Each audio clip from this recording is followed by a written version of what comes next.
my phone out. I guess before we go in, I just want to stress that when P. Dan asked me to speak on this, I was like, man, do you really want to open this up? Because it's going to be kind of hard to kind of swallow a lot of these things. And I would have to say a lot of pastors out there, they're really into like, they just don't want to stir the pot. And I don't think I'm going to say anything that's going to be like, oh my God, I can't come to church anymore. But it's just like, there's things that I think a lot of you guys are hearing from the outside world. And I think as a pastor, I don't want to be that person that goes against the grain. You know what I'm saying? Because like, as a youth pastor, you're like, oh, welcome to our church, hello. You know, we want to be friendly. But I think at this point in this time of our lives, there has to be a line that needs to be drawn. I think the time is now, and especially with, I think your generation now has access to so much voices, so many information, and sadly, you guys are inundated with it 5 days out of the week, and your schools and your friends, maybe even more, because you guys are on your phones all the time. But I think you guys come to church maybe like learn for what, 2 hours, maybe an hour at the most, and I think that's crucial in how you develop certain things. So I want to talk about culture and Christianity, but before we go on, that font, I guess, when I exported got really weird. But this thing about culture, I think it's a very broad and general word, and it's really hard to define.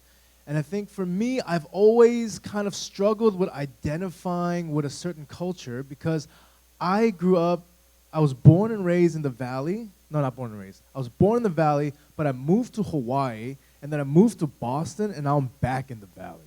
So for me, I've experienced such a wide variety of people's lives, people's cultures and customs that are so different from mine that because it was constantly changing, I didn't get to latch onto one. And I think a lot of you guys can identify with this. Like, I don't know how many of you guys have been born and raised in San Diego.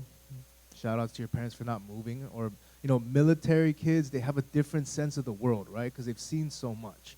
And I think that's kind of what I've been noticing and how culture tends to dominate a group of people. I've never been able to really settle in. So I just want to kind of give you some slides about myself, first of all. If you can go to the first slide. I don't know, that picture is terribly overexposed right now. But that is me graduating from the University of Hawaii in the year of 2014.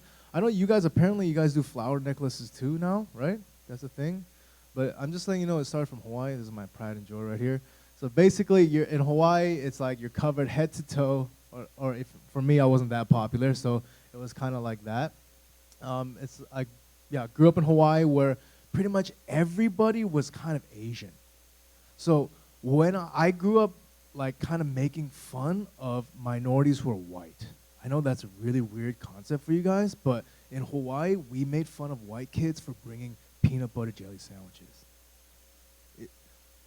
I would bring kimchi jjigae and like pickled stuff, and everybody knew what it was, and they wanted a piece of it.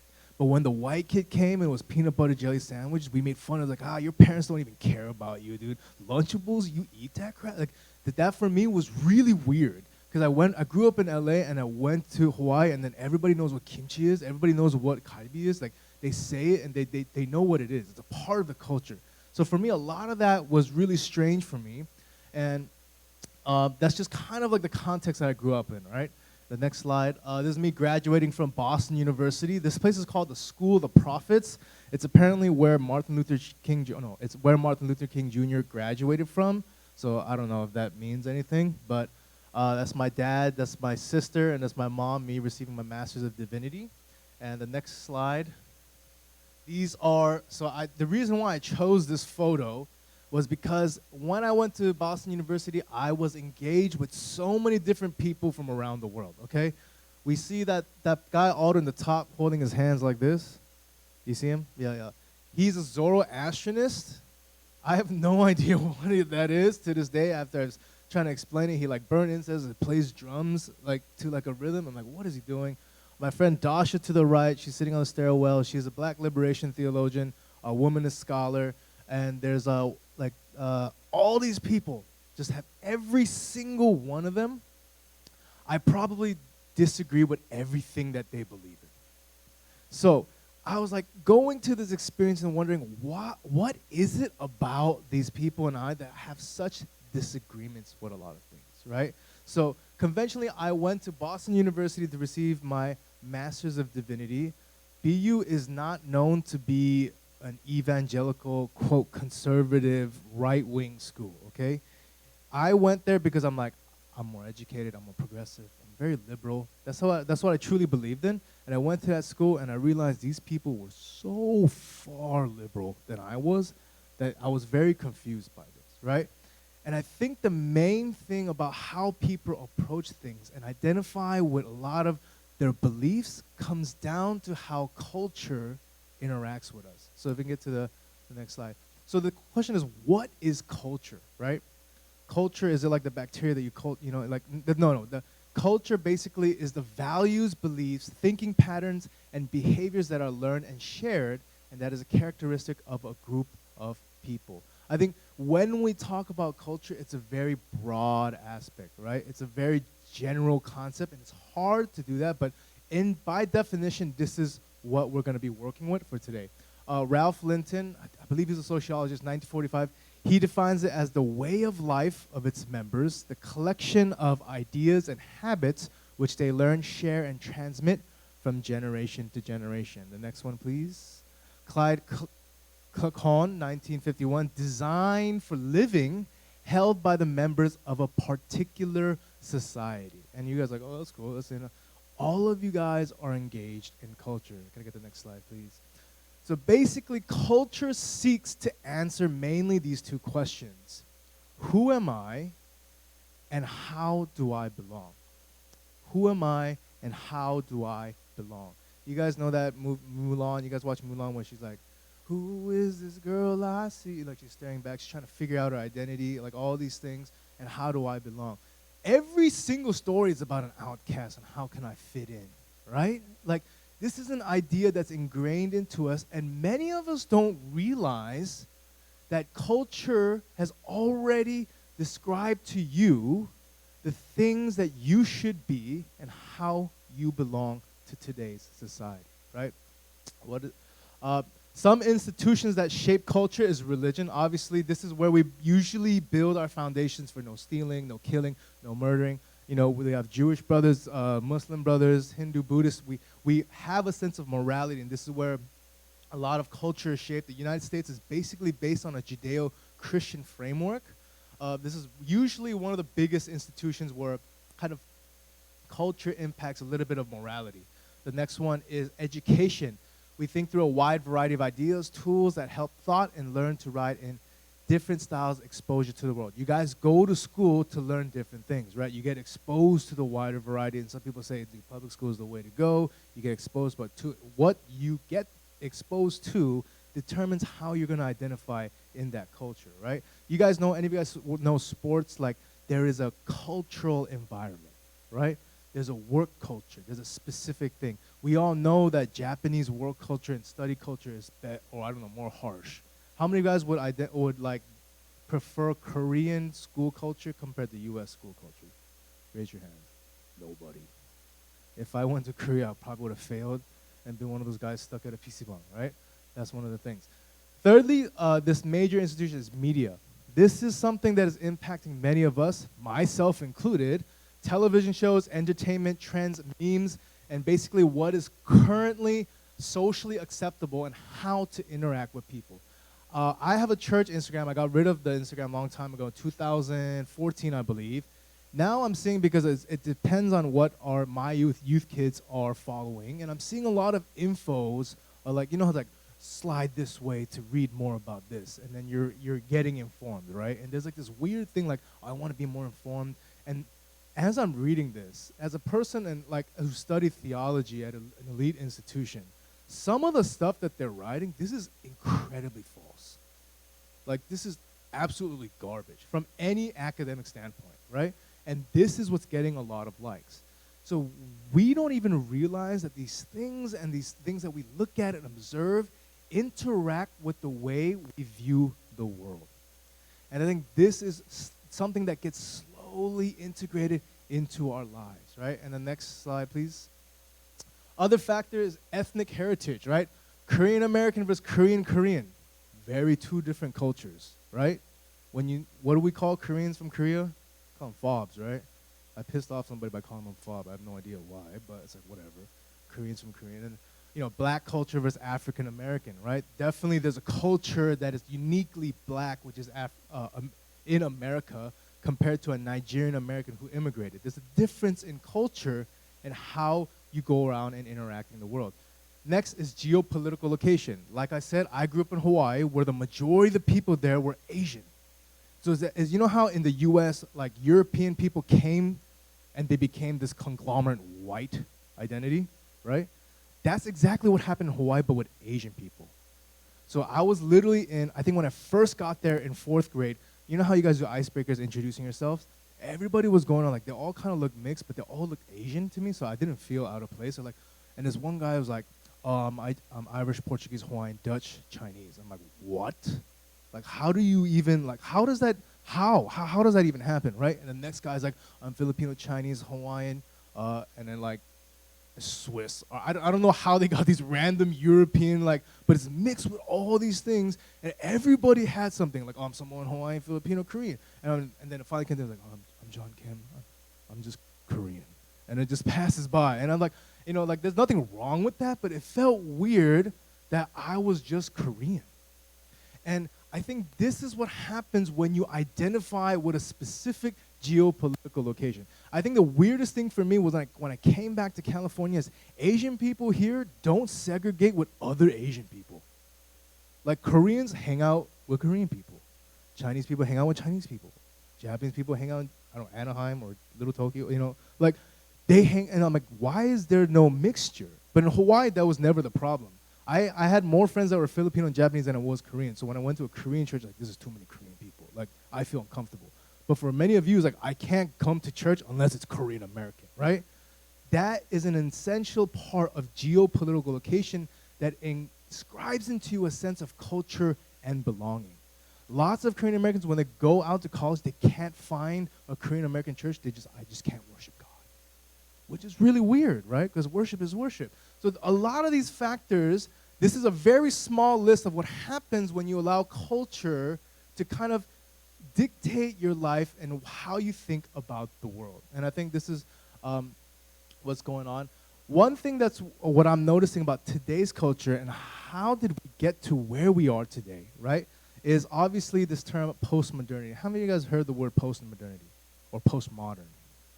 Right? Any raise hands? I just want to make sure it's okay. This essentially is the thought that is broadly characterized by it's a rejection of structures, narratives, and ideologies. How many of you guys have heard that word repeated how many times? It's power structures, ideologies. We need to deconstruct everything, right? This is the era of postmodernity. Now, how do we get here? Things, the Enlightenment period, modernity, all these are responses to the current times. So we're rejecting a lot of these things. So postmodernity basically is this thought that you're rejecting the grand structure of the world and saying, I'm going to discover it myself. How many of you guys have heard any of your friends say, what's your truth? Speak your truth. You guys ever relate to that term, right? Or like, you ever see people that just like, when they're on Twitter, they're just clapping after each word, like stop this kind of, like obsessively trying to, say something, right? And we're living in this culture of postmodernity, and a lot of these movements, so you'll see it, the sexual revolution and liberation of your own sexual body, right? A long time ago, what happened was the Puritan culture was saying, no, you shouldn't be like this, but now everyone's like, screw that, I want to do my own thing, this is what's going to happen. I want this. You guys are seeing it everywhere, right? Like, I can't even go, like, I remember just thinking, like, why is everybody such a prude these days? Just let people be people, right? But I'm noticing the culture is getting so adamant about sexual behavior and just letting you do whatever you want and celebrating that. Why? I mean, for people in their eyes, this is their liberation. This is their pushback against the grand structure. And they think that they're doing this because this is something that they believe in, but it was a structure that was already put into place a long time ago. I think people think this is something new.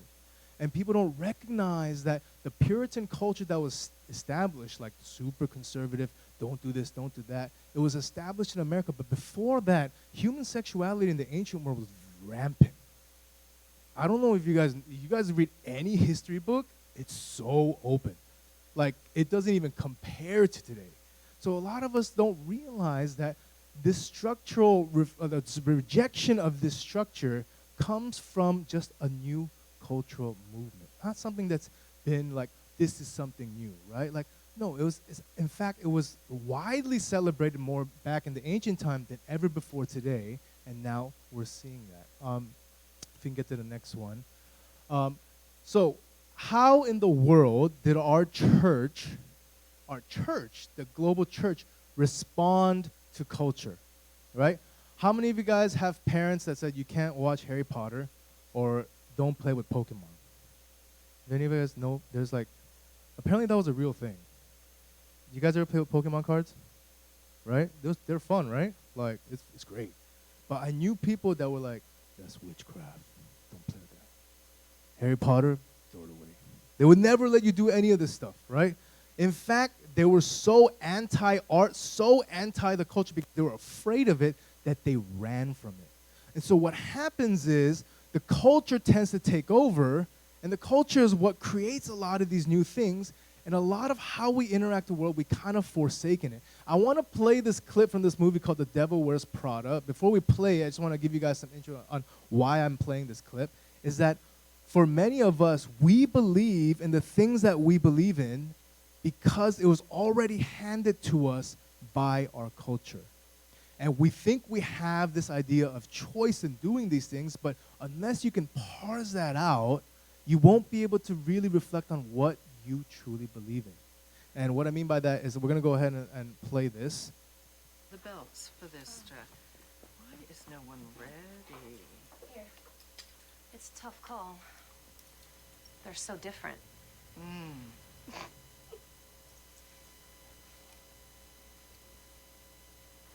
Something funny?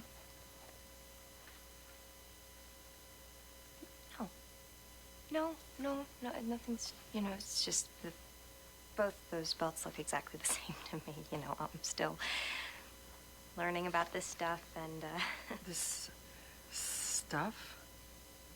Oh, okay. I see. You think this has nothing to do with you.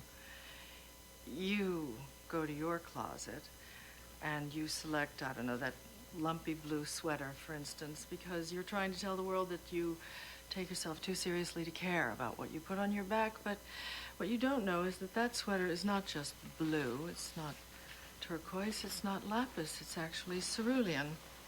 And you're also blithely unaware of the fact that in 2002, Oscar de la Renta did a collection of cerulean gowns. And then I think it was Yves Saint Laurent, wasn't it, who showed cerulean military jackets? I think we need a jacket here.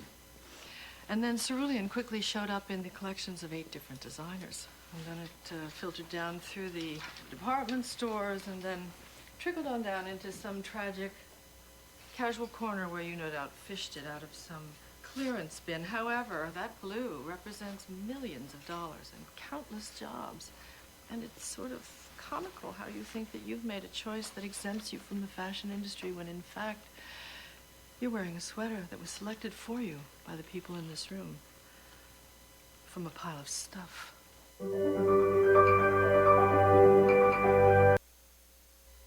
Audio is so loud. But as from this clip, do you guys get what I'm trying to say with this video? Maybe not. Let me explain it. So basically I forgot what her name was. She's Catwoman, right? Anne Hathaway, right? She was just like, this blue looks all the same to me. I don't know what is going on. Okay. The blue looks the same to me, and she's just kind of like whatever about it, right? And for many of us, that's how we feel about certain things that are given to us. We feel like we made this choice because this is just what it was, but we don't even realize that so many different factors in the world have come down to make you choose that exact choice. And I think for many of us, we don't recognize this and see the culture and where we're heading today. Now, many of us may be thinking right now in our postmodern world that this is it. like this is the grandstand, this is the best period of life, but we know throughout time and time again, it's always changing. From the Enlightenment to the information age, like all these things are changing. So where are we heading today? Some people say it's going to be post-modernity. Some people believe it's post-humanism, transhumanism, and the rise of artificial intelligence. So the fact is, what happens when humans no longer exist? What is that age called, right? And right now, my boy Elon Musk with Neuralink, you guys heard about this? How many of you guys heard about this? Neuralink. Anybody? Okay. People think that if you do this, this is the Antichrist, but I kind of want a chip in my brain just to see how fast humanity can go. But who knows what the ethics of this world will look like when it comes to this? And the reason why I bring up this article here is that Saudi Arabia, they granted citizenship to a robot named Sophia. Guys, women cannot drive in Saudi Arabia right now, but they give citizenship to a robot. What does that mean for our culture and this world? Right? We are moving into this direction, and the culture will soon change. And even right now, people are saying, do AI deserve like rights? Do we give robots a sense of robot rights? Do they count as life if we're creating them? And that is the question that maybe in the future we'll be struggling with. But the reason why I bring this up is that most of us are fixated on today's culture and think the world is collapsing when throughout time it's always been changing. So my point is that cultures are constantly changing. What we view as social moral good now will probably most likely change in the future. I was watching Eddie Murphy stand up from long time ago, and he was wearing an orange jumpsuit. And for us today, that stand-up, I think Eddie Murphy is one of the best stand-up comedians you'll ever encounter in your life. You guys know the voice of Donkey from Shrek? Yeah, that's Eddie Murphy. Okay, he's mad funny. He was the voice of Mushu too, right? Oh, my two favorite characters of all time. So this idea is like, he did stand-up where he was wearing an orange jumpsuit, and he referred to gay people as the F word. Not only did it just do it once, he did it like literally the entire bit was saying that word countless times. If we played it today, many of you to this day would feel very, very uncomfortable, right? You'd be like, dude, what is he doing? But the culture back then, they were laughing as if it was the funniest thing ever, right? No, now, just because they're laughing, does that mean it's okay? No. But what I'm saying is that these cultural expectations and societal norms will change throughout your life, and how you view truth and how you view society would depend on the culture. But for us as Christians, do we allow cultures to look into our lives, or do we allow the Bible, the Word of God, to shine light on the culture? That's the question that many of us are struggling with today. And I think another example of why this is happening in your generation is because when I was growing up in your age, we did not have smartphones. We did not have smartphones. I just had a conversation during dinner when I shared with a bunch of the boys that I met Kanye West in high school. They're like, did you take pics? He's like, dude, our cell phone cameras look like pretty much, thumbnail quality photos of like Reddit links, okay? It was terrible. Our ringtones were like 8-bit versions of hip-hop songs that cost $2 per download. I downloaded 10 and I got beat by my mom and dad, okay? This was the generation at the time. Texting was, you didn't have a keyboard, you had to use T9. How many of you guys know what T9 is? Oh my God. Anyways. Oh, so technology and the speed of information right now, you guys are in the information age. You guys are getting so many voices every day, new ones at the tip of your fingers. Back then you could lie a lot because there was no Google. But right now, you'd be like, you say something, you'd be like, what is the word, cap? A cap. I'm going to Google it right now. You guys can do that. Back then, if you were lying, that might have been the truth. You never know. But we now have the speed of how culture is changing is because you guys are interacting with information and you are being bombarded. This past election, I've never seen it this bad before. When it gets political, guys, you have to realize the information that you are being fed is by a lot of different factors to persuade decision to get you to be on their team. Now, sometimes it's a good cause, right? Like, you want to stand up for racial injustice, right? All Christians should. Sometimes it's for, like, the preservation of some things. That's good. But be aware of how you feel about certain things and how you react to it. And you have to ask yourself, is it because I truly feel this way, or is it because the culture has already ingrained into me how I'm supposed to feel, right?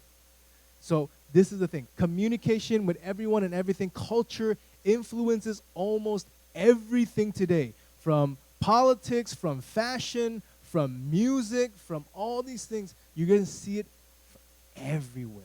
And I think a lot of Christians are like, this is Satanism all over again. And sometimes it is, but I just think, well, that's because we ran from the culture. And I think for us as Christians, we're not supposed to run from it or hide from it. We're supposed to encounter it, right? Not to be a part of that world, but to counter that culture. If we can get the next slide. And I think one thing I want to bring up is what I'm seeing now. Many of us believe this new movement of, like, what the culture is doing is something that's brand new. A lot of us think, like, man, this is 2021. We are in a group of enlightened people, right? How many of you guys feel that way? We're logical, we're rational, we're not savages. We are people of 2021, right? And I think this is where a lot of us don't realize the same type of thinking that postmodernity has brought to you is basically this thing called Gnosticism rebranded. How many of you guys have heard of the word Gnosticism before? Can somebody give me a brief definition of what, I don't know, because I'm trying to figure out what the definition that you guys are using. Yes. I mean, is that what they're teaching you? Oh, really? Oh, what? Oh, so I'm like, how many of you guys have heard the word Gnosticism before? Like, identified with it? Like, what are they trying to teach you these days about it? Well, anyways, we're just going to go into it. Okay, so Gnosticism, let me give you a brief. Gnosticism existed from the very, very, very beginning. Do you guys know the first dialogue that happened? I believe it was one of the first dialogues is with Eve and the serpent, right? You guys know this? So they're like, don't eat from the tree of knowledge. And what does the serpent say? It's like, is that what God really said? If you eat that, you're going to gain all this knowledge. Just do it for yourself, right? And whether or not you believe that story to be in count word for word and a literal story, we know that this idea of Gnosticism is emphasized of having and acquiring some sort of knowledge about the world, right? So it's basically you believe that truth and knowledge can only be acquired by how you feel and is self-discovery, right? Only by whatever you believe today is your truth. Like I said before, your truth is your truth and my truth is my truth. How I believe in the world, you can believe that, but I can believe this, and this is my journey to be my best self, your best authentic self. And many of us don't realize this, but Gnosticism has ingrained itself even into the most deepest parts of the Christian church, okay? So basically, Gnosticism, I'm going to sum it up for you, is the idea that the physical world is bad and that it's incomplete, and that your spirit, you all have a soul, and your soul is supposed to experience this. Do you guys know about the hippie movement, Woodstock? Right now, it's like the New Age spiritualism. You guys have heard of this? How many of you guys have heard of the music festival, the Burning Man? None of you guys? Oh, why do you know about Burning Man? I'm just kidding. No judgment. I wanted to go to it, actually. Sorry, I repent, Lord. It's basically a New Age spiritual experience. How many of you guys have seen those Instagram photos like, come to my session, let me realign your spiritual spirits with crystals? You guys don't have this? Or astrology, right? If you're, like, the stars are aligning for your spirit and you're going to do this because of that. Like, this is the sense of saying there's something greater about the spiritual world than the physical world. And a lot of us don't realize that this is a belief that a lot of Christians have. Okay, can we go to the next slide? Body, stay on that one. There you go. Gnostics consider the principal element of salvation to be direct knowledge of the supreme divinity in the form of mystical or esoteric insight. Many Gnostic texts deal not in concepts of sin and repentance, but with illusion and enlightenment. Guys, this is exactly word for word postmodernity. God.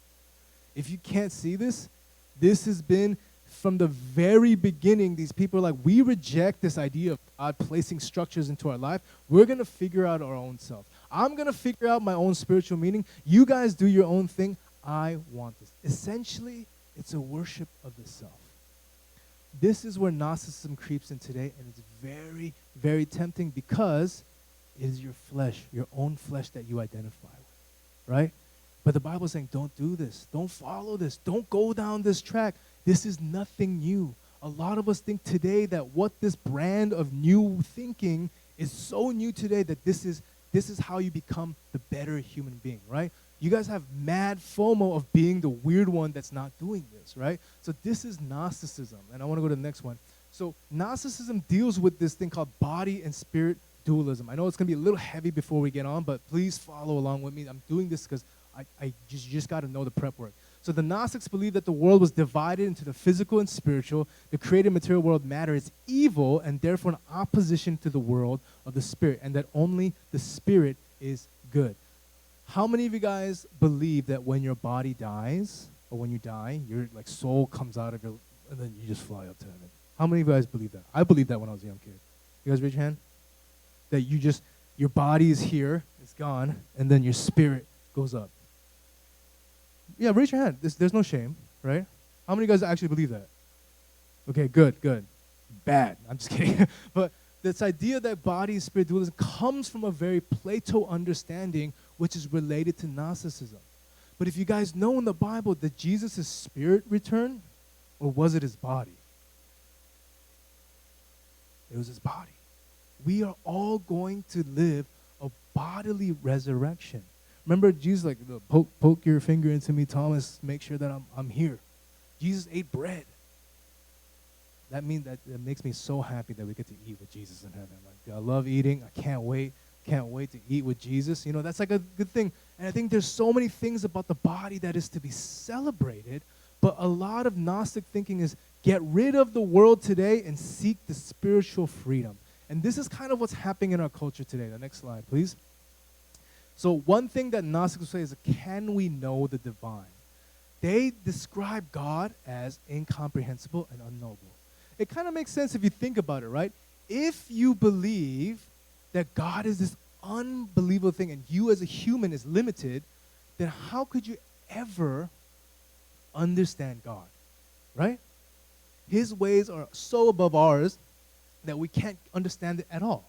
That's like an ant looking at me, about to kill it, be like, I wonder what he's thinking. Like, there's no way that ant can possibly think about what I'm thinking, right? So this is what Gnostics believe, but that is a conflict between us and Christianity, because Christianity, Jesus came down into the flesh. And a lot of people in the early world rejected Jesus because they did not believe a God would come down to a bodily presence. There is no other faith, no other religion where God comes down into its own creational form. I'll tell you that right now. It's everything pointing up, never coming down. And that is how we know that we can understand God, because he's personable with us. You guys know the passage, John 11, or the shortest verse in the Bible, Jesus wept. Right? Kanye West raps about it. Like, blah, blah, blah, blah, blah. Jesus wept. That's the only line that he has in his song. And it's like weird, but he says that, and in that moment, he knew that he was going to raise Lazarus, and instead of sneering and saying, oh, ye of little faith, watch me raise this person, he was crying with us. Our God is a personal God, and God feels us, and we can relate to it. So any thinking of this idea that we can't understand God is Gnosticism rebranded. Everybody say it with me. Gnosticism. 1, 2, 3. Gnosticism. You guys have to realize this. This gets repackaged in a lot of things, and you got to catch it, okay? This is some good stuff. Next. Salvation or self-enlightenment. Like I said again, guys, the way you free yourself, like Buddhists believe this, you just meditate and maybe you just focus and get rid of all the world, and you'll find inner peace. This is the method of salvation for today. And a lot of you guys are going to be fed being free and doing whatever you want is salvation, is freedom, right? That's freedom for you. And I think I see this in a lot, because some of my youth kids will come up to me like, Pastor John, what's with you, and like, why can't I just smoke on my jewel? right? Like, first of all, why are you talking to me about this? Like, what are you doing? It's like, what's so bad? Like, there's no poison, there's nothing, right? Like, I'm just enjoying my life. Why are you so anti that? And it's like, listen, like, are you truly free from that? Or is it enslaving you? That's the thing. Guys, I as a pastor, I don't think smoking is good. Why? Because it takes over your life in the false sense of freedom, okay? If you can't put it out or stop it, then there's a problem. I enjoy cigars. Do I smoke it every day? No. Like, it's a very, like, treat kind of thing. There's nicotine in it. There's all these things, but I enjoy it. But the thing is about when you guys take these out of context, you do this as a sense of this is my freedom, my self-salvation, my enlightenment. I can do what I want. But in fact, it enslaves you. I think we need a lot of context about this. There's a reason why Koreans have a very anti-cigarette and drinking thing. Because back then, when Korea was a very poor country, you guys need context about this, everybody would just turn to drinking and smoking to just forget about everything because they were in so much pain, right? But that spirit of defeatism and that is overtaking your life. And I want you guys to know that the world today is telling you this, that your self-freedom is self-enlightenment, but it's just a repackaging and helping of your own flesh. So I want you guys to be very wary of that because it comes very, very, I don't know if the word sneakily is like the best. Like it's like wolves in sheep clothing, right? I just want to, okay. The next slide, please. A lot of this will come into different fields about philosophy. Whenever somebody talks about philosophy, it's like, oh, they're so smart. They're so smart, right? They read obscure German philosophers that talk about nothing. They kind of like, oh, I'm a Freud, oh, I'm a this, I'm a Machiavellian. I'm like, what does that even mean, right? And they're going to come to you and talk to you about these words that are like existentialism and nihilism. Have any of you guys heard these two terms before? Existentialist and nihilism? Basically, what happens is it impacts a lot of philosophical worlds. It's basically the same thing of all this combined, but just for yourself. And I'm telling you right now, it sounds fancy, but it's not. It's the same thing. We're going to say the word. What is it? Gnosticism, okay? That's basically what's going on. And a lot of us are saying this is the new thought, the new trend. That's not it, okay? So we have to realize we got to move on. So what do we do about all these, right? How many of you guys heard of the word deconstructing before? You got to deconstruct that. Everybody's into deconstructing now. Like even like peanut butter jelly sandwiches. Did you know in LA they're doing that? They're deconstructing peanut butter jelly sandwiches and like charging $25 for it. It's basically just pull apart. It's like, but anyways, I think instead of deconstructing your beliefs, you should rather deconstruct your own deconstruction. And the questions you gotta ask before you reject everything in this life, right, is should geopolitical locations impact the way you view moral ideas? What is the hottest topic that you will never talk about with a lot of people that are friends about your own faith? Is the idea of hell, right? Oh, isn't scary? When we talk about something, people would spell it HE double hockey sticks instead of talking about hell, right? Like when you ask these questions, how many of us are like, yeah, you know, some bad people deserve to go to hell, right? Like, but many of us, because we're Westerners, right? We're American. We live in the Western world. We're more adapt to being like, God is the God of love and forgiveness, right? Pete Dan talks about that, right? Love and forgiveness, right? That's the God that we identify with, right? So the question that a lot of us are asking is like, how could a God of love and mercy send somebody to hell forever? Isn't that a very tough question? How many of you guys struggle with that? To this day, I struggle with it every day. Like, God, how could a God of, like the God that I know, love and mercy, this person that just didn't even get to meet the gospel or Jesus, they're going to hell? Like, God, does that make sense? And I think for me, like the whole time, I'm like, there's something wrong with this. And we're emotionally challenged to this idea, right? But here's the one thing that I didn't realize. A lot of us in this room, how many of you guys are all Korean? Anybody non-Korean here? Non-Korean. Okay, so you guys know that your great-grandparents might have been, my great-grandparents were probably not Christian at all. They were probably Confucianists. You guys know about Confucianism? there's this idea where they believe bad people deserve to go to hell. Bad people deserve to get punished. That's it. Period. A lot of our ancestors suffered under Japanese imperial colonialism. You guys know about this. Whenever our nations go to like fight each other in sports, it's like World War III, right? You guys know Kim Yuna when she was like skating for against Mao Asada of Japan? Dude, the entire country and all Koreans were watching that one figure skating thing. It's like, if she made one mistake, we would destroy her, right? This is how much we have hatred against Japanese imperialism. We know about the suffering. You guys heard about comfort women. You guys heard about all these things, right? So for Koreans in the Eastern world, when they saw America drop those 2 nuclear weapons, for us, we're like, dude, America, what the heck is wrong with you guys? For the Easterner, that was God of justice. They have a harder time with a God of love and mercy rather than a God of justice and hell. They identified with the doctrine of hell more than the doctrine of love and mercy. You guys get what I'm saying? If you talk to them saying, you need to love and forgive these Japanese samurais that killed your daughters and raped all that, right? Sorry, that word's really hard. Sorry. Right? They would say, screw you, I would never believe that gospel. So for us today in the Western world, we struggle with the gospel of hell and justice, but no problems with love and forgiveness, right? No problems at all. Why is that? It's because, are you looking at the doctrine of hell? Are you looking at the Bible solely from a Western perspective? If you are, then you are basically not giving it the best epistemological, you can't ask that question without considering both sides, right? Based on your opinions, based on your experiences, there's 2 different things here. So if you're going to say the doctrine of hell is this, and it's bad, and we're going to get rid of it, and not consider the other side, then that's a fallacy then you have to deal with. So what do you do with this, right?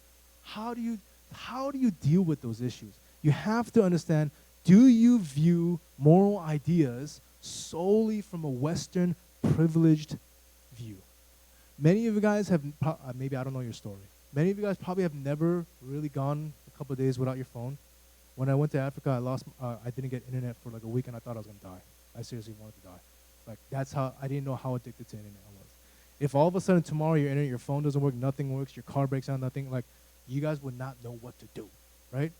This is what's going on. So the way we view privilege in this country is going to impact how you view certain ideas. And you got to deconstruct that, okay?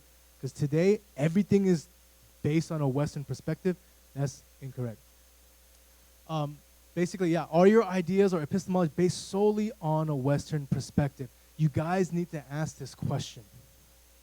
Are there certain things in your life that are making you react to certain things because of the culture and how you were upraised? Or are you going to allow the Bible to speak truth into your life? And a lot of us, I'm going to talk about the Bible next, but a lot of us, you guys, this is one of the main points I really need you guys to stick with is, how are you viewing things? And you have to ask yourself, why am I reacting so negatively to this? Right? Why am I acting so negatively to this? You have to realize the Bible is always offensive. It may not be offensive to us because we're ingrained in this kind of culture, but you guys have to realize that a lot of your perspective is based on a privileged Western world. Break that down, you guys might have a clearer picture and understanding. And basically for Korean Americans, you really got to be able to understand both sides of this issue, okay? The last question I want to ask is, what are you reconstructing? The bad thing about a lot of my scholarship in Boston University was very high academia, very high like studies. Everything was culture, like historic. It was one of the best. Like, my goodness, the scholarship and the information that I was receiving was one of the best I could ever have. But it did not help me to reconstruct everything. I was like, they just left me. It's like, here you go, 3 years of deconstructing, and then go out there. I was like, what am I supposed to build on? How am I supposed to build my faith? Like, what is this idea? Like, a lot of us, you guys got to know, if you're going to deconstruct something, you got to know what you're reconstructing. And today, you got to ask yourself that. What is it that you're building up in this place? And hopefully, throughout the series that you guys can build a biblical understanding. So now, the question is, Pijon, where in the Bible do they talk about this kind of idea, right? I'm going to have 3 verses here. Rooted and built up in him and established in the faith just as you were taught, abounding in thanksgiving.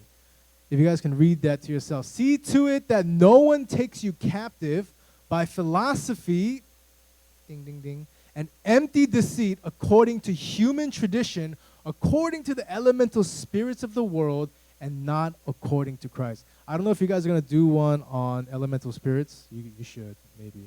Or we'll talk. That one's fun, by the way. But Colossians 2:7a is basically saying, hey, this is happening right now. Don't fall for it, right? Back then, the world of philosophy was developing. Plato, all those things were rampant during that time. Philosophy was the thing to be studying. But they were being captive in, I forget who the wrong, Paul, right? Colossians, saying, don't fall for it. Don't fall for it. This is what's going on. Next slide, please. 1 Timothy 6:20-20. Timothy, guard what has been entrusted to you. Avoid the pointless discussions. Can anybody? Pointless discussions and contradictions of what is falsely called knowledge. Knowledge. Although some claim to have it, they have abandoned the faith. May grace be with all of you. Guys, if this is not clear as day about Gnosticism and what's going on in today's world, pointless discussions, okay? An example of this, okay? I cannot believe I had this conversation in my theological seminary. Do you guys know the word ableist is, right? Right? You guys are all ingrained in today's society. Ableist, everything's ableist, whatever. We had an ableist theologian come in and give a session on why Jesus shouldn't have healed sick people. Let me repeat that. The person came in who was an ableist theologian and said, Jesus shouldn't have healed people because that's who they are and how they identify with. And for him to heal the sick and the blind is his ableist nature. Guys, if I was paralyzed, I don't want to be paralyzed. I said, please heal me. Let me use my legs, right? Maybe that is ableist. But I could not believe that this discussion was being held. And I was like, what is going on here, right? Like, and then literally I tried to, like, I was like, there's no way people actually believe this. So in my discussion group, I was saying, you know, because apparently there is a new trend of transableism. Have you guys heard of this? People that are born completely able-bodied and they want to sever their spine and they want to, like, cut their arms off or blind themselves. This is an actual thing. And there was this lady who literally could not stand the sight or could not stand the fact that she was able to see. So she literally got battery acid to get rid of her sight so that she can contribute to the disabled community. And I was like, dude, there is no way these master's level educated people are going to agree with. So I said, like, you know what? If this person wants to blind herself, I support her. Who are we to deny her ability? 80% of the room agreed with me. The rest of the 20% like, oh, I don't know about that. This is a pointless discussion, okay, based on nonsense. Guys, your culture is getting very eerily close to this. You guys are engaging in a world where all these things are, like, problematic. Everything's in your face. Like, this is what we're talking about. And the Bible is already telling this is nothing new under the sun. Okay, the next slide, the last one. Such wisdom does not come down from heaven, but is earthly, unspiritual, demonic. Guys, throughout the Bible, God used the most uneducated people. God uses the foolish to shame the wise. If you think that all these people know something more because of their education, know that God uses things to speak to you personally. Guys, you guys know the prophet Amos? He was a farmer. He was a farmer. All he knows, you guys know the Korean word chuntugi? Like where you're just a shigor boy, like you just only know farms and stuff. Like that's what's going on for him. And how does God communicate to him? Do you guys know how God communicates? He shows him fruits. What he understands to communicate to him. Guys, all this stuff, this wisdom, you may feel unequipped, but when the gospel speaks to you, that's ultimate truth. You guys can be the smartest person in the world, but wisdom truly from God is what's going to carry you through. And now this culture is dictating that. Can I get the next slide, please? The last one, 2 Peter 2:18-22. This is something that I feel like is happening to a lot of us today. For speaking loud boasts of folly, they entice by sensual passions of the flesh, those who are barely escaping from those who live in error. They promise them freedom, but they themselves are slaves of corruption. For whatever overcomes a person, to that he is enslaved. For it after they have escaped the defilements of the world through the knowledge of our Lord and Savior Jesus Christ, they are again entangled in them and overcome the last state, and has become worse for them than the first. The next one. For it would have been better for them never to have known the way of righteousness than after knowing it to turn back from the holy commandment delivered to them. What the true proverb says has happened to them. The dog returns to its own vomit, and the sow, after washing herself, returns to wallow in the mire. Guys, there's this new trend right now where it's like, I'm an ex something. And it's so sad that today we're being captivated by this as a cultural movement. And maybe you guys don't care. You know, I get it. But this is something that I feel like you guys are struggling with where the world is taking you, and you guys are realizing, maybe I got to do more. The Bible's already saying this has happened before. It's something that there's nothing new about this. And the culture will change, and you guys are just riding in the midst of this. Okay? Now, we're going to talk about the Bible for how much time do I have? Oh, my God. Sorry, I'm going to try to get through this fast as I can. And almost some of you guys are falling asleep. The Holy Bible. There's two ways you can look at the Bible. It's either one, authority, or scriptural abuse. Okay?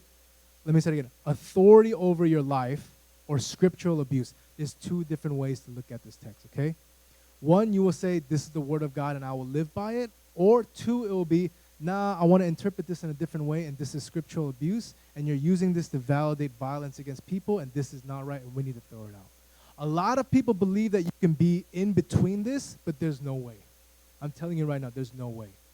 And I'm going to be honest, a lot of you guys struggle with these ideas like human sexuality, gender roles, and a lot of stuff that the Bible throws out, and I want to kind of go over it, right? So now, how can this book that talks about all these things be so relevant in our lives, right?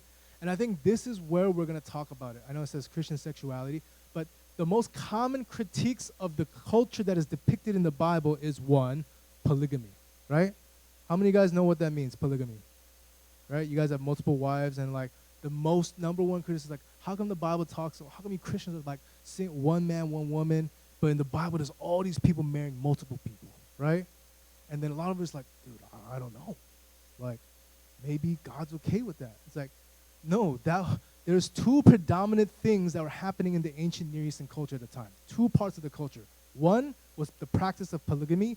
The second was, I can't pronounce this word, progeniture, okay? I probably butchered it, but it's the idea that the firstborn son gets everything. You guys kind of do this, right? How many of you guys are firstborn? Firstborn? You guys have all the pressure, right? If you guys don't get into Ivy League, don't get into school, you're the face of the family, right? You guys identify with that. Secondborn, you're off the hook, right? You guys can be free. Everybody else, do whatever. I was talking about this because apparently one of our youth students, they got into Brown University, and I told the sibling, like, because he got into Brown and he was on the Hanguk Ilbo, the newspaper, like, oh, I got this on the SAT, all those people showing off about the world, that means nothing in front of Jesus, but see, obviously I'm bitter. But I'm just saying, so this guy's like showing up, but I told her, literally, your parents are not going to care what you do. It's like, I don't know, P. John, like, they're forcing me. It's like, no. He got into Brown, you're free. And then a week later, she's like, Pastor John, you're right. I told him I wanted to study fashion. And they're like, okay, go ahead. And I was like, see, I told you. So those two things were dominantly in that culture at that time. And if you look through the story of the Bible, God counted those who were righteous, those who married one wife. You guys know why Noah was chosen to build the ark? Because him and his sons all married one wife. They were considered righteous in front of God's eyes. Every family or every person that had multiple wives, their family encountered chaos. King David, the most prominent figure in the Bible, right? Writer of Psalms, married multiple wives. Guess what happened to him? It was the destruction of his life. King Solomon, the guy that says, I want your wisdom, married like 1,000 wives. His kingdom ended horribly. Every single person that followed this structure of marriage ended in chaos, okay? And the craziest thing is, if you're writing a story about how true the Bible is, and during that culture to convince people, you would always gift the firstborn son. Surprise, guys. Every encounter of blessing was on what? The second son. Jake, was it Canaan and Esau, right? Jake, no, Jake, no. Who was the one that, no. Cain and Abel, Cain and Abel. Abel was chosen, Cain killed Abel. Jacob, like all these people, all the way down, even to the choosing of David. It wasn't the firstborn, it was the last one. So throughout the Bible has always been critically against the culture at the time, guys. This is what's happening. And right now, one of the big issue is obviously the LGBTQ talk, right? I'm going to save that for you guys because I don't want to get into that right now. But the idea is like the Bible is like so inconsistent with this. And maybe it's time to, talk about this, right? And the number one criticism against like the Christian idea is that, oh, Paul never knew about same-sex loving couples, right? Same-sex loving couples. I don't think that's true because back then, in the ancient Greek world, they viewed women as less. So men on men's like sexual gratification was the glorified view of sex at the time. Like if you got with men, like you were the man. Today, a lot of like, there's like, oh, that feels weird. But back then it was celebrated. Back then they thought women were undeveloped men, so they were considered less. They couldn't vote, they couldn't speak anything. They were considered less at the time. Okay? So for men to be marrying women like straight forever and like monogamous couple, that was a radical idea. Does that make sense? Like nobody thought monogamy was like the good thing. Everybody thought that's limiting, that's crazy. Why would you do that? Like that was against the culture at the time. Okay? I'm telling you this as we go on. Another one is, the account of women, right? Right now, what's hot, women's right, all these things. We're talking about that. Do you guys know who the first people that God chose to report about the resurrection of Jesus? It was 2 women. Why would you put that in a culture that says women's testimonies were valued half of men? Why? God was challenging the culture at the time. So today, guys, if you're struggling with certain things that the Bible is saying, try to deconstruct why you're struggling with that issue. And I think a lot of people will talk about, like, how could you believe in the Bible? Chattel slavery, right? Like, you guys know about American, like, the history of slavery in this country. Like, that was, and then they talk about slavery in the Bible. Guys, those are 2 very different things back then. The Jewish people celebrated something called Jubilee, where you're supposed to treat them as if your own family, take care of them. And on the 7th year, if they owe you something, you got to let them go free. That is nothing compared to what America has done, okay? Let's get that straight off the bat. There's going to be a lot of arguments of that. And there's going to be the whole thing, you guys know about shellfish. Have you guys heard about this? The Levitical laws? Well, we want to get into this, but the idea is like, Jesus made everything unclean. It was ceremonial and moral laws. There's 2 different distinct things. God, Jesus accomplished it. Now we can eat samgyeopsal, otherwise we can't, right? So thank God for Jesus for allowing us to eat samgyeopsal. These are some common things, and I think the culture that you're going to struggle with today is that you guys are on the wrong side of history. How many of you guys have heard this before about your own faith? That you guys are on the wrong side of history. That's how I feel sometimes. How many of you guys are really comfortable about standing in front of your school cafeteria? Anybody want to meet Jesus? Come talk to me. Who's going to do that? Not me. I'm not going to do that. Like, no way. Like, I never want to do that, right? So I know we're talking about Christian sexual ethics, but Christianity has survived how many cultural changes, how many revolutions, how many things. And if I don't know if you guys know this, but Christianity is the most equally spread out through all the continents of the world. You know how in like the world faith, like Christianity is equally like separated in Asia, Africa, Europe. It's equal. Every other thing is like in Asia is like Buddhism is like 70%. But the funny thing is Christianity has survived centuries and the ethics have survived it. One of the things that's happening to the early church history is how Christianity blew up was because they valued the life of women and children. Okay? Back then in Greece, they were like, if you don't have male children, you couldn't pass down your lineage. So if you had a girl, they would just throw it away. Ladies, you are precious in God's eyes, okay? Created in the image of God. God bless you. So they're throwing these baby girls outside. Like, it's kind of like China, the one-child policy, where if it was a girl, they just aborted it. Like, they would do that. But what happened was the Christian group that time took in all the children, and they raised them. And guess what happens? Those Greek men need to get married. So what happens is they marry these Christian women, and they ended up becoming the biggest evangelist movement in the history of the world. Guys, Christianity, the church is gangster. I'm telling you. This stuff, all this stuff, I'm telling you, they can't wipe us out. How many people have died for this? How many people have survived all this thing? All these cultural changes. You guys are in the midst of a blip of history and allowing it to change everything that you view about it, when in fact this was the main thing that changed the course of the Western world. All of human history, nothing has survived quite like Christianity. So if you have fears about being on the wrong side of history, maybe for you, but I have no fears about it at all. My God will last and it will prove, and I'm not here to serve the world. If I go along with the world, there's something wrong with me. So are you allowing cultural lenses in your world today to interpret the Bible, or are you allowing the Bible to interpret your life? You have to make that choice. Like P. Dan said, we're okay if you're saying, you know what, you guys are a backwards, bigoted bunch. I've heard it. I don't want it. I would say, congratulations. You're thinking it through. You're rational, right? Like, who believes in a guy that resurrected after the third day to save? Like, that concept makes no sense, right? Really, think about it, guys, right? But if you believe in the testimonies of Jesus and how much he spiritually has set you free and all these powers of the resurrection, then you will experience a gospel that you can never change. The gospel has never changed throughout history, and now today they're trying to change it. It survived how many heresies, how many countless revisions, but to this day the word of the Lord has withstood the test of time. Now, do you put your trust in that, or do you think this culture, which will probably change in a couple of years anyways, is the way to interpret things? And I hope and pray that you guys don't fall for that.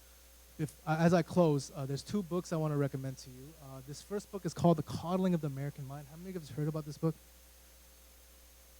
This Coddling of the American Mind is how good intentions and bad ideas setting up a generation for failure. Greg Lukianoff and Jonathan Hoff are sociologists from New York University. They did a study on how and why right now the college culture is like silencing everybody left and right, and people are so afraid to speak these things. And if you want a bigger context of what's going on in our culture, that's a good book to get started. The next one is The Secret Thoughts of an Unlikely Convert, an English professor's journey into the Christian faith. This person's name is Rosario Butterfield. She was tenured at, she was the English professor at Syracuse University. She was a Unitarian Universalist. She was a lesbian activist, and she was a staunch, atheist. She hated Christians, and the reason why she met Jesus is because she reached out to a conservative Christian to write a book on how evil Christianity was, and she met Jesus there. This person knows what the culture is talking about. You got to read her book, okay? So as I close, the point, I know we went through a lot of jargon, and I know for some of you middle school kids, like, what is this guy yelling and screaming at me about? And I don't want Gnosticism? What the heck? The main point, if you guys can take away from this, is that there are so many different aspects of culture that is bombarded into you. There's Korean culture that impacts how you view things, right? What is the one thing that Korean people do when they meet you? They ask you this. Oh, 남자친구 있어? 여자친구 있어? Oh, do you in a relationship? Like they do these things, right?